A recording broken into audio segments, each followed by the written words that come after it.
Okay, could I get delegates to take their seats, please? We're about to start. Thank you.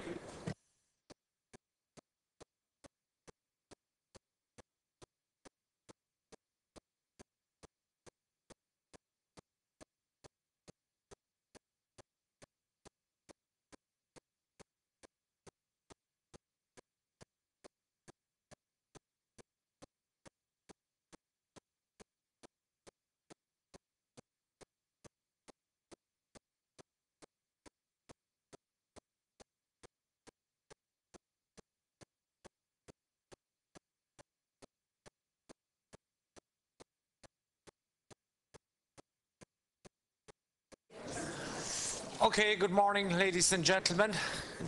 You're all very welcome here again to Dublin Castle this morning for the final day of this conference. Before we resume proceedings, for the benefit of those who were not here yesterday, may I ask for your attention just for a few moments, please, while we play the brief health and safety announcement. Ladies and gentlemen, may we please have your attention for this public safety announcement. This is the Printworks Conference Centre.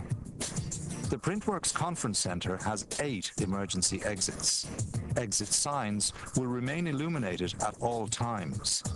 Please take a moment to check the exit nearest you, bearing in mind that it may be behind you. In the event of emergency, you will be asked to proceed to the exit and move down the steps to the assembly point located in the lower castle yard beside the church. For your convenience, restrooms are located out the doors to the left. Please ensure that mobile phones are switched to silent while in the Printworks Conference Centre, and remember that this is a no-smoking building. If you're using headsets, we would request that you return them to where you found them when you have finished. Welcome to Dublin, Ireland, and at its heart, Dublin Castle. For over 800 years, Dublin Castle has been at the centre of Irish political and cultural history. Please take time during your visit to tour around the castle, see Ireland's past in pride of place and memory, and enjoy the breathtaking art, furniture and decor. Thank you for your attention and enjoy your time in Dublin Castle and the Printworks Conference Centre. Okay, well, you're all very welcome, ladies and gentlemen, distinguished guests, to the final day and of this second meeting of the Interparliamentary Conference on Common Foreign and Security Policy and Common Security and Defence Policy.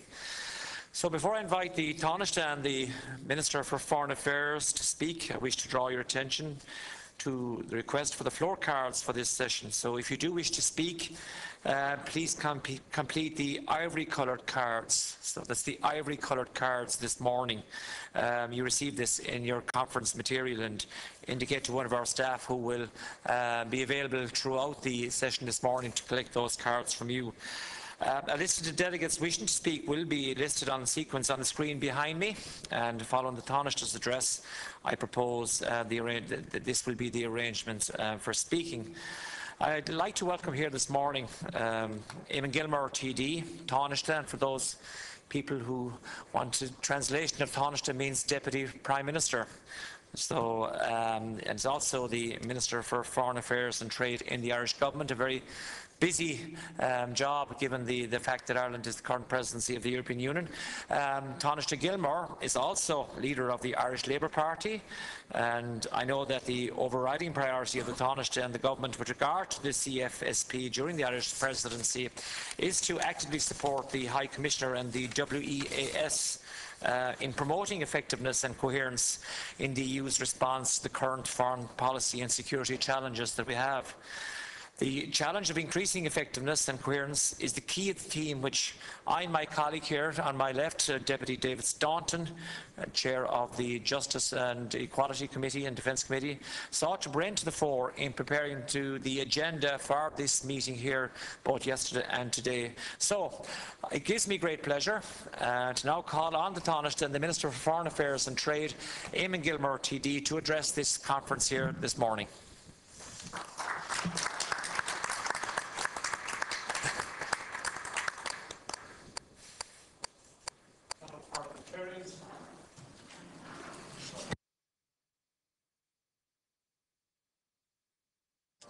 Oh yeah, got it. Good morning, fellow parliamentarians, ladies and gentlemen. I want first of all to welcome you all to Dublin. As presidency of the EU, Ireland is holding quite a number of meetings at the moment. Over the course of the past couple of days, I had the pleasure of co-hosting with the High Representative the informal meeting of Foreign Affairs Ministers, the so-called Gimnich meeting, which took place on Friday and Saturday. And I'm particularly pleased to have the opportunity of being with you today. I value greatly the dialogue that we have with parliamentarians and with the chairpersons of parliamentary committees across the Union and the important insights and experiences which you contribute to the development of the Common Foreign and Security Policy and the Common Security and Defence Policy. I want to address you today on an aspect of the European Union's work and potential to which I attach special importance. The European Union has, I believe, a powerful contribution to make to the search for peace and political accommodation in more troubled parts of our world. The Union in which we live today has been constructed in a continent which was ravaged by 2 world wars over the past century. Ours is a remarkable experience of successful conflict resolution, the building of lasting peace and consensus in a space which previously experienced centuries of enmity and division. We on this island of Ireland have known conflict and have our own story to tell. Indeed, meeting today here in Dublin Castle, that history is not far from us. But over the past 20 years, an ambitious and far-reaching peace process has brought lasting peace and stability to Northern Ireland and has transformed relations on this island and with our nearest neighbour. The Good Friday Agreement, concluded some 15 years ago, created a framework which respects separate political identities and traditions.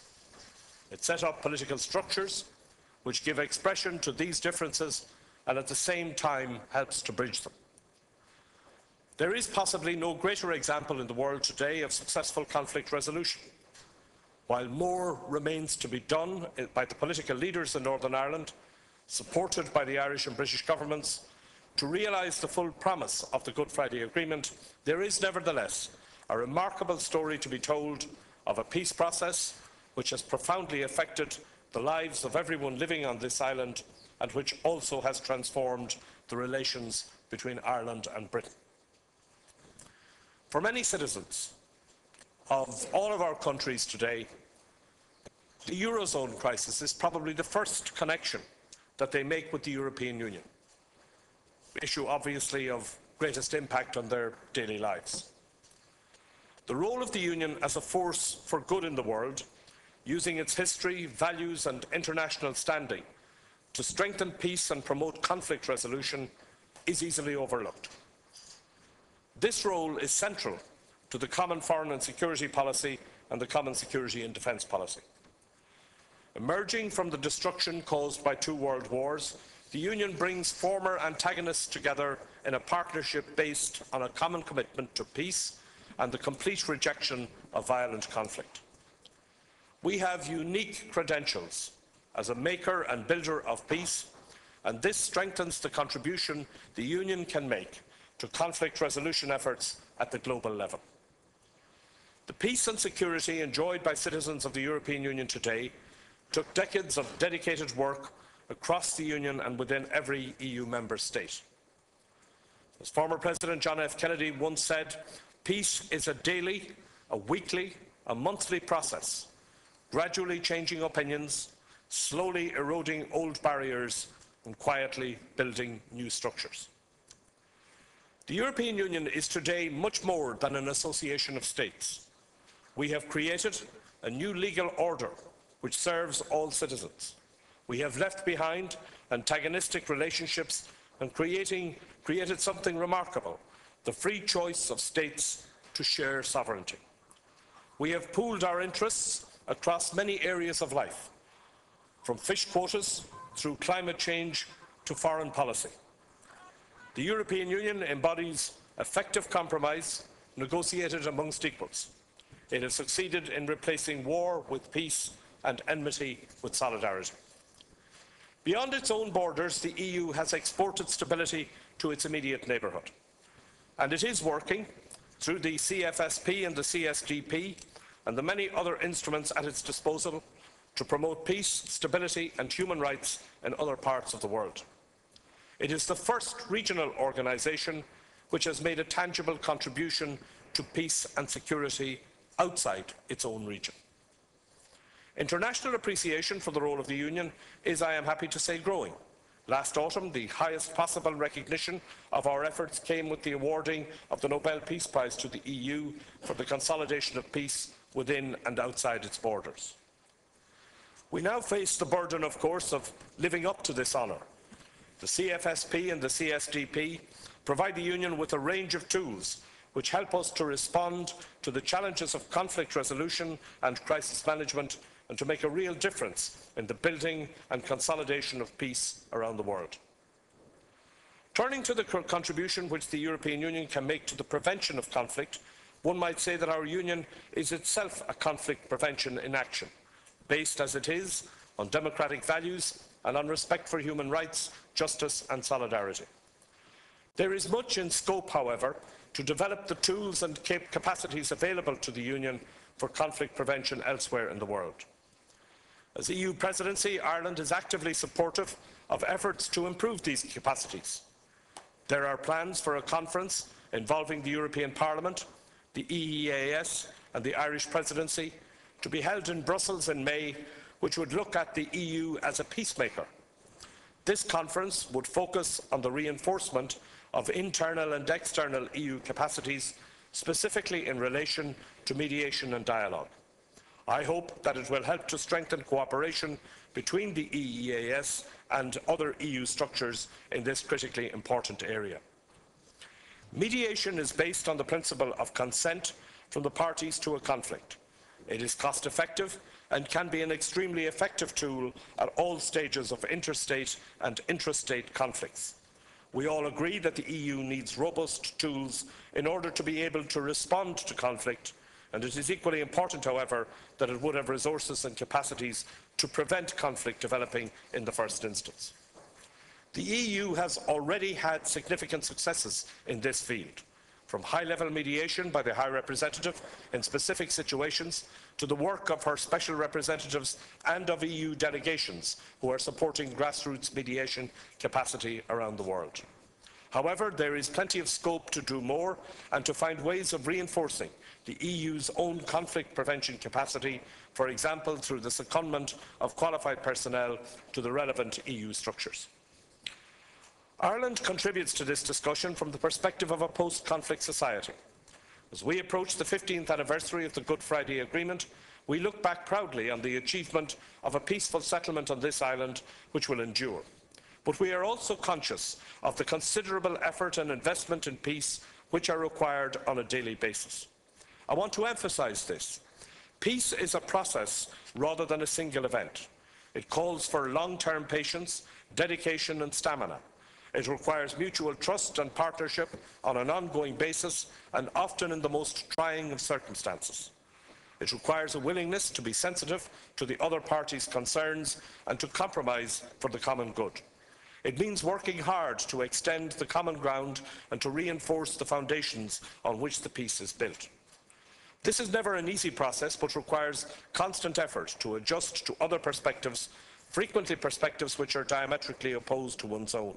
As Desmond Tutu tells us, if you want to make peace, you don't talk to your friends, you talk to your enemies.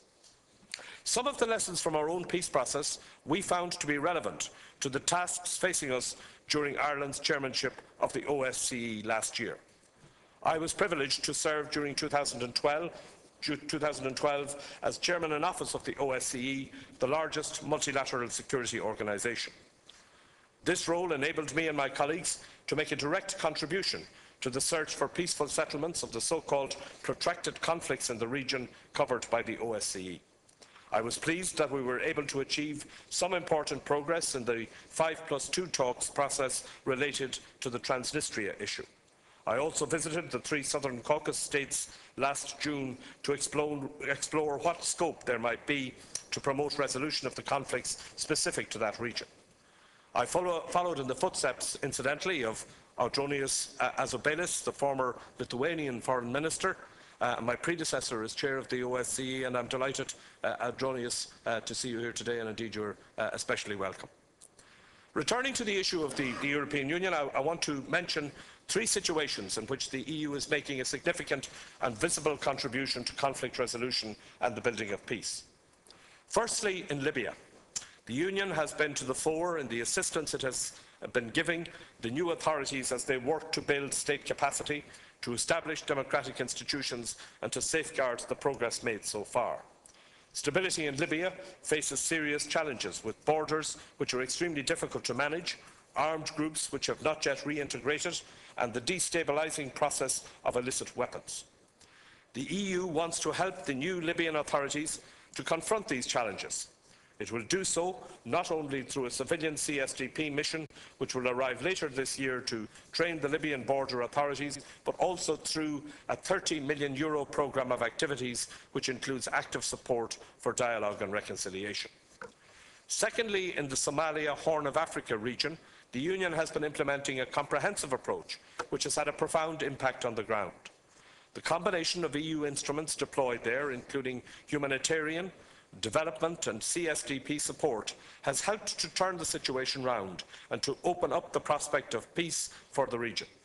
Ireland is proud to provide the force commander for the EUTM Somalia, Brigadier General Gerald Ahern, who is overseeing this mission in its work of providing training to the Somalian security forces. We are also pleased that the European Commission has supported a project to facilitate local dialogue between non-state actors, the administration and the international community. Third, in the case of Mali, the new EU training mission there will help to strengthen the capacity of the Malian authorities, including the provision of training in human rights and international human law. I'm pleased that 8 Irish Defence Forces personnel are participating in that mission as part of a joint British-Irish team. Let me say in conclusion that Ireland in its presidency role wishes to see real progress made towards the strengthening of the EU's capacities in the field of conflict prevention and resolution. The Union has been rightly recognised by the Nobel Committee for the contribution it is making to the search for global peace.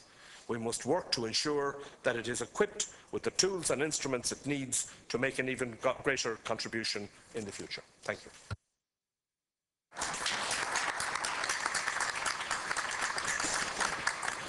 Okay, thank you very much indeed, Taoiseach, for your very stimulating address and to the delegates here this morning. And you covered a lot of ground there in that address. I'll now proceed to invite delegates to contribute in accordance with the list displayed on the screen. As we have more time this morning than we had at yesterday's session with High Representative Ashton, we will have a little more scope to extend the time allowed for each contribution on the floor. So I propose, therefore, to limit the contribution for each delegate to 2 minutes, and that should, I think, be suffice for the delegates this morning. And I propose to ask the Taoiseach to respond, like yesterday, to every 3 contributions. I think that ran very smoothly yesterday when we took 3 questions together. So where the contribution of any delegate is facilitated by chuchotage or whispered interpreting, which we didn't have that problem yesterday, both the contribution and the translation can be made within a total of the 2-minute slot. So if delegates are satisfied with that arrangement, I will now call on the first contributor. So our first contributor here this morning is from the House of Representatives in Belgium, and is Mr. Denis Ducarmi. Merci, Monsieur le Président. Thank you, Chairman. Well, briefly, I'd just like to thank you for the exchange of views we had yesterday with Baroness Ashton. I'm sure if we had another full day with her, it might have helped explain the feeling I have about the lack of vision of the European Union and the lack of vision of Baroness Ashton when it comes to constructing defence. Every time I hear it, my confusion is increased. Now, in Belgium, as you know, we are particularly attached to the action of the European Union in Africa. And I think what we need to do really now is, Mr. Chairman, we need to continue to invest in the African Union when it comes to building up African security architecture, and also in terms of providing military logistics and assistance. And there is no really significant news on that front. When it comes to conflict management and the conflict in Syria, well, there are a certain number of solutions being proposed to this conflict, but I would remain skeptical about the precise contribution of the European Union and Baroness Ashton in their provision of arms to Islamic factions who are going to recruit in the European Union. They're recruiting in Belgium, so indirectly the European Union is contributing to arming and providing expertise to radicals who will then come back to European territory to ply their trade. I don't see that as pacification, and I called upon Baroness Ashton yesterday to ensure that those who get the arms really are those who need and deserve the arms, but I really don't think that's going to hold water. And my final point, Chairman, once again, on the Syrian conflict, I think that the European Union should now support the Lebanese government, because the Lebanese government is now seeing an influx of Syrian refugees, or greater and greater numbers every day, a few months from elections, and in my view, that is going to have significant implications for the European Union. Thank you very much indeed, Mr. Carmen. Now our second speaker is from the Chamber of Deputies in Luxembourg. It's Mr. Foy. Thank you, Chairman. Well, first of all, I'd like to thank the Taoiseach for having chosen conflict prevention as the key issue for his presentation. Obviously, there are a lot of conflicts between states in the world, but there are also a lot of conflicts between all kinds of organizations. And I think that one of the reasons for this outburst of conflicts is the arms trade.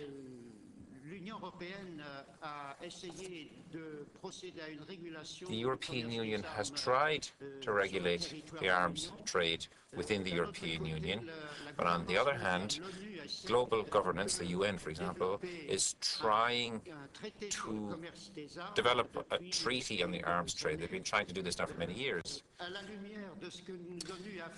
In the light of what the UN has done for global governance with cluster bombs or anti-personnel mines, well, again, I think this is essential for the international community. The international community simply must get around to regulating the trade in these weapons,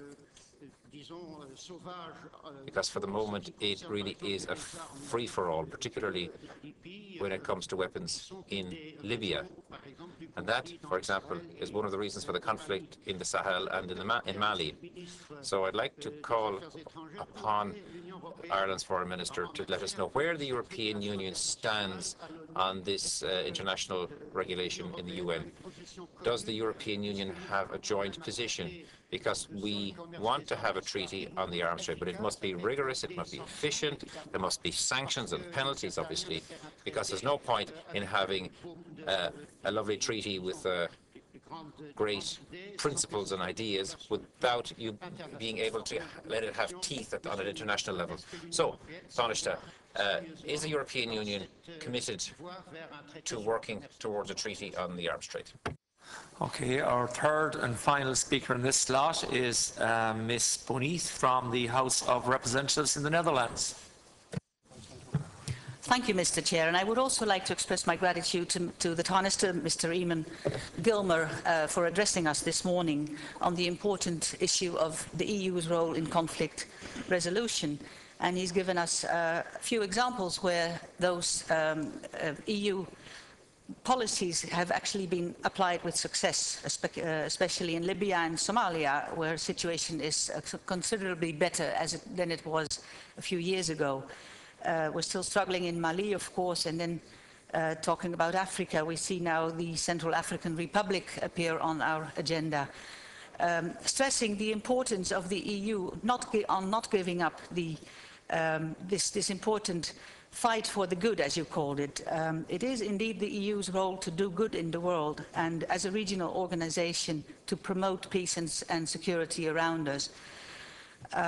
This actually reminds me of the words of Henry Kissinger when being asked what was the dividend of peace. He said, the dividend of peace is peace. And I feel still encouraged by those words. It is important for us to live in a world without violent conflict. Looking at the areas around the EU, we see, of course, also the Middle East peace process having really got stuck, and there seems to be little perspective, even after Mr. Obama's visit, we must conclude, of any renewal anytime soon. So this makes me wonder, shouldn't the EU perhaps be thinking about uptaking a role vis-à-vis the peace process in this important neighborhood area in a last effort to save the two-state solution? If we listened well to Mr. Robert Serry's words, the United Nations Secretary General representative for the Middle East, it is really one of the last chances that we will have to save that two-state solution. And I think it is important that the EU renew its efforts there. Then on Syria, here also we're faced with a conflict which is growing from bad to worse, and it's really awful to see all these images of innocent people being slaughtered, and so little we can do apparently. My suggestion would be, and I would really like to hear the Minister's comments on that, is to reinforce our relation with the National Coalition for the Syrian Opposition and Revolutionary Forces, because right now we see that Mr. Assad's forces are being reinforced all the time, as are the jihadists, which are really a very small minority, but very much a nuisance factor nonetheless. And it seems important to keep supporting the moderate majority, the middle people, the innocent citizens in Syria. So I would like to hear his comments. And then in general, I think for all these conflicts, what we're faced with when we apply the 3D approach, as my country has been supporting for so long, defense, diplomacy, development, is to keep an eye on the role of women in all of these areas. We can't stress it enough that it is so important to include women in all these processes. And then a last remark, sir, if you allow me, would be just briefly, okay, yes, thanks. on the important issue of youth unemployment that is so important to combat. We think the EU should also stand with all these people, these young people in countries that rise from conflict, in the development of small and medium-sized businesses to provide them with a job. That will be crucial in my delegation's opinion. Thank you very much. Thank you very much indeed, Ms. Punis. So, Taoiseach, over to you. Okay. Thank you, Chairman. Well, quite a number of issues covered in that round of questions. Let me begin, first of all, with the remarks of Mr. Ducarme. Can I agree, first of all, that there is a need for close cooperation between the European Union and the African Union and indeed other regional security organisations. And I think we are seeing that. We're seeing that, for example, in the engagement of the European Union in Somalia, the Horn of Africa. We're seeing it in relation to the situation in Mali. And I would agree that, yes, we do need to invest in that relationship with the African Union. Let me deal with the issue of Syria, which was raised by both Mr. Ducarme and Ms. Bonis. First of all, I think it's important that we're clear about what the European Union position is in relation to Syria and what it is not about. The European Union position in relation to Syria, as has been expressed by successive meetings of the Foreign Affairs Council, including indeed, although we didn't reach formal conclusions at the informal meeting this weekend, but the sense of the discussion is first and foremost that we have to find a political solution to the appalling crisis that we're seeing in Syria. That political solution has to involve the removal of Assad from the governance of Syria. And of course, we already do recognize the Syrian National Coalition as representatives of the Syrian people. It is not the European Union's position to deliver arms to anybody in Syria. There is a regime of sanctions which is in place. That includes an arms embargo. That arms embargo, there are some, I think this is well known, who argue that the arms embargo should be relaxed, and that there should be the potential and the possibility for arms to be made available to moderate forces within Syria. I understand that argument. It's been well, I think, articulated in the public space. I don't agree with it. I think that the further militarization of the situation in Syria would make the situation worse, because you cannot control into whose hands arms will eventually reach. But it is an issue that is under discussion at the Foreign Affairs Council and will be under discussion at the Foreign Affairs Council between now and the 1st of June, when the sanctions will come to be when they're up for renewal. So that is an issue that there is going to be quite an amount of discussion on. I think I would have to say that the resignation of Mr. Al-Khatib is a setback. One of the hopes, I think, that we had pinned a lot of expectation on was the offer that he had made for some form of dialogue to take place. I think his withdrawal, his resignation from the situation, I think is something that is a setback, and we'll have to address in the course of time. Mr. Feo's point about the arms trade treaty negotiations, well, of course, they're underway in New York at present. The European Union is making an important contribution to those discussions. We are determined to get a good text building, I think, on the draft which was reached last July. On the Middle East peace process, which was raised by Ms. Bonis, yes, I think that the European Union does have a leadership role to play in relation to the searching for a settlement in the Middle East. It is something I think that we should be working with the United States on, and we are doing so. I think there is probably an opportunity now, and I was glad that President Obama and Secretary of State Kerry visited the Middle East during the course of the last week. There is an opportunity now, after the Israeli elections, after the United States elections, for an attempt to be made to rescue the two-state solution. And I think rescue is the operative word here, because time is running out on the two-state solution. If the process of settlements continue in the Middle East, it will render the two-state solution physically impossible. So I think there is only a short period of time within which we can rescue the two-state solution, and I think that the European Union has an important leadership role to play in that. And finally, may I also respond to the point that Ms. Bunny's made about the issue of the role of women. I think in many respects, and we're looking at, you know, the follow-on from the Arab Spring and what is happening in different countries. For me, anyway, the litmus test of what progress is being made in countries emerging from the Arab Spring or developing new democracies is in relation to the position of women in those societies.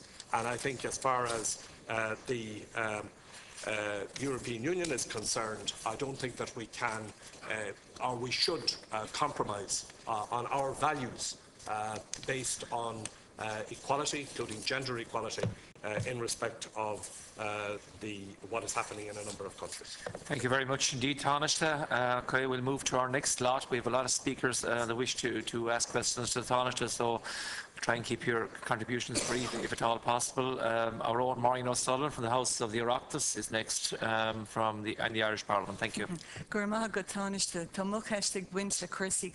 Thank you, Taoiseach. Has to do with tax justice, and I'm also speaking because I am head of the Irish section of Oireachtas in the Irish Parliament, and this is a matter that we have been discussing quite a bit. And I think there are two aspects to it. But my question is the European Union doing enough on this matter? We know that considerable part of the conflict in Africa comes from their wealth, their mineral wealth and the wealth of their resources. And I think the EU could play a much stronger role in these two aspects. One is in good governance, in building the capacity of the governments of African countries when they come to negotiate on these minerals and on their resources, that what they're getting is the best deal for their countries. And the other is in relation to multinational companies. And many of them are involved, as we know, in tax avoidance and in tax evasion. Many of them come from European countries, so are those countries doing enough to ensure that their countries are not being used as tax havens for these companies? So my question is basically, is the European Union doing enough on these issues? Because I think if that issue was resolved, a lot of what we are seeing as conflict in Africa could also be resolved. Thank you very much indeed. Our next speaker is from the Chamber of Deputies in Romania, and it's Mr. Borbeli. Thank you very much, Mr. Chair, Mr. Minister, dear colleagues. I would like a little bit to discuss about the importance of this body of interparliamentarian conference and working groups and how to prepare decisions, because we are decision makers in our countries. And also we are together with European parliamentarians. So we are discussing about conflict prevention. We have priorities, political priorities, early warning actions, long and short-term prevention partnership. We have some bodies, we have some common foreign and security policy, European security and defense policy, and this European security strategy. We have enough tools in our hands to manage the conflict prevention. So I would like to ask Mr. Minister two questions. First, because it's an intention to review the European security strategy, and there is an initiative of some countries, Sweden, Italy and others, to have a global European strategy. This is my first question. It's needed. We need this kind of review or not, because it's a very large discussion, but we have to discuss about this. And of course, the second question is regarding Transnistria, because you mentioned Transnistria. We are looking very carefully about Moldavia, and we have this tension, political crisis in Moldavia. Now the Coalition for Europe is split, and we have problems, governmental problems. What is your opinion about the Transnistrian question now, and to approach more Moldavia to Europe? Thank you very much. Okay, and our next final speaker in this slot is from the House of the Oireachtas of Ireland, and that's Sean Crowe.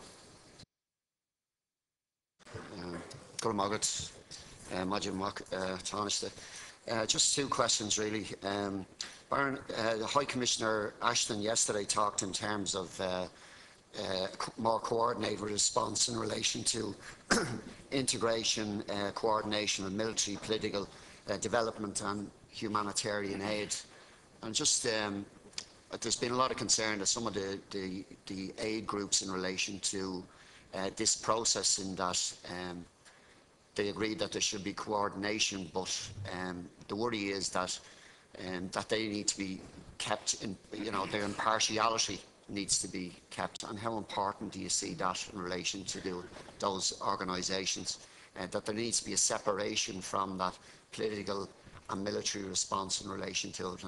And do you have a view in relation to that? And the other area is in relation to the, again, the last 4 months have seen an unprecedented announcements regarding the expansion of settlements or new colonies in the occupied territories by Israel. According to the Israeli NGO Peace Now, announced building plans total over 11,000 new units. And this is in addition to the 3,000 new tenders announced in 2012. This was compared to, in 2011, 1,321. Do you feel there's a reason behind these dramatic escalation in relation to these colonies or settlements? Is it to do with the visit of President Obama, or is there some other reason? You talk in terms of the two-state solution and how this is going to impact. One of the difficulties is that many of these new announcements, they're talking about the E1 area in relation to the territories, and again, the impact that will have in possibly splitting Jerusalem in half, and the impact that's going to have on the possibility of a two-state solution. There's also the difficulty in that whatever Israeli government wants to come up with a solution in relation to, they're left with the situation that you have these settlers or colonists in the occupied territories, and the difficulty that's going to cause in relation to it. One of the suggestions that Iceland, for instance, talked in terms of a ban on these settlement goods coming from this territory. Our own Foreign Affairs Committee recommended to yourself in relation to similar action. Some countries are talking in terms of labelling. Do you feel that some action needs to be taken in relation to these settlement goods? Economically, I don't think it's going to have huge impact, but politically and a way of consciousness raising, I think will be hugely beneficial to the situation in that region. Okay, that's 3 speakers there. So, Taoiseach, I ask you to respond to those 3 questions. Thank you. Well, first of all, the issues raised by Maureen O'Sullivan. I do agree that the European Union could do more to tackle problems of governance so that illicit trade in the mineral wealth of Africa is curbed. I think the answer to the question about is the European Union doing enough to address tax-related issues, I think there is always a case that the European Union can do more, and I think there is scope for an improvement in that area.